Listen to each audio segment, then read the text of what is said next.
Hi guys, just അതെ തുണിയൊക്കെ ഒന്ന് ഇടിച്ച് റെഡി ആയിട്ട് നമ്മൾ കല്യാണത്തിനുണ്ട്. അപ്പോൾ നമ്മൾ ചെന്ന് കല്യാണമൊക്കെ ഒന്ന് കണ്ട് നല്ല തിരക്കുണ്ടായിരുന്നു. അങ്ങനെ അതെ നമ്മളവിടെ നിന്നാണ് കല്യാണമൊക്കെ കണ്ടത്.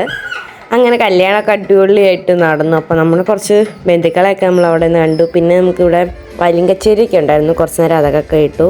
അതുപോലെ എൻ്റെ കുറേ ടീച്ചേഴ്സിനെയും ഫ്രണ്ട്സിനെയൊക്കെ നമ്മൾ അവിടെ വെച്ച് കണ്ടു. അതിൻ്റെ ചിറ്റപ്പനും എല്ലാവരും ഉണ്ടായിരുന്നു, ചേട്ടനും എല്ലാവരും ഉണ്ട്. അപ്പോൾ എല്ലാവരും കുറേ നേരം കാര്യം പറഞ്ഞു. പിന്നെ കുറേ പേര് വയസ്സായവരൊക്കെ ഉണ്ടല്ലോ, അപ്പം അങ്ങനെയൊക്കെ കണ്ടു. പിന്നെ ഞങ്ങൾ സദ്യക്ക് കയറി. അവളതെ ഒരു ഗ്ലാസ്സൊക്കെ എടുത്ത് പിടിച്ചുകൊണ്ടിരിക്കുകയായിരുന്നു. ചോറുണ്ണാൻ ചേച്ചി ഒട്ടും സമ്മതിച്ചില്ല, ഭയങ്കര കരച്ചിലായിരുന്നു. പിന്നെ അത്യാവശ്യം നല്ല കറിക്കുട്ടി ചോറ് വന്ന് പരിപ്പൊക്കെ ഇട്ട് സൂപ്പറായിരുന്നു. അപ്പോഴത്തേക്ക് ഞാൻ കഴിച്ച് കഴിഞ്ഞപ്പോഴത്തേക്ക് അവൾ ഭയങ്കര കരച്ചിലായപ്പോഴത്തേക്ക് ഞാൻ എടുത്തുകൊണ്ട് വെളിയിലോട്ട് ഇറങ്ങി. അങ്ങനെ അതെല്ലാം കഴിഞ്ഞ് നമ്മൾ അടുക്കളയിലേക്ക് പോകാൻ പ്ലാൻ ചെയ്തു. പിന്നെ അതങ്ങ് നമ്മൾ മടിച്ചു. അത് കഴിഞ്ഞ് മാമി അടക്ക വൃത്തിയാക്കി. അത് കഴിഞ്ഞപ്പോഴത്തേക്ക് ഞാനൊന്ന് ജസ്റ്റ് അമ്പലത്തിൽ വരെ ഒന്ന് പോയായിരുന്നു. അമ്മ ഉണ്ടായിരുന്നു. അങ്ങനെ അമ്മയായിട്ട് അമ്പലത്തിലൊക്കെ ഒന്ന് പോയി ജസ്റ്റ്. പിന്നെ തിരിച്ച് വരുമ്പോഴത്തേക്ക് ഞാൻ കടയിലൊന്ന് കയറി. എനിക്ക് ഫ്രൈഡ് റൈസ് കഴിക്കാൻ തോന്നി. തിരിച്ച് വീട്ടിൽ നമ്മൾ പക്രൂനെ വിളിച്ചപ്പോഴത്തേക്ക് പക്രു പറന്നു വരുന്നുണ്ടായിരുന്നു. നമ്മൾ എവിടെയെങ്കിലും പോയി കഴിഞ്ഞാൽ അവന് ഇങ്ങനെയാണ് നമ്മൾ വിളിച്ച് കഴിഞ്ഞാൽ അപ്പോഴത്തേക്ക് ഓടി വരും. അപ്പോൾ ഇന്നത്തെ വീഡിയോ ഇത്രയുള്ളൂ. ലൈക്ക് ചെയ്യുക, സബ്സ്ക്രൈബ് ചെയ്യുക, സപ്പോർട്ട് ചെയ്യുക.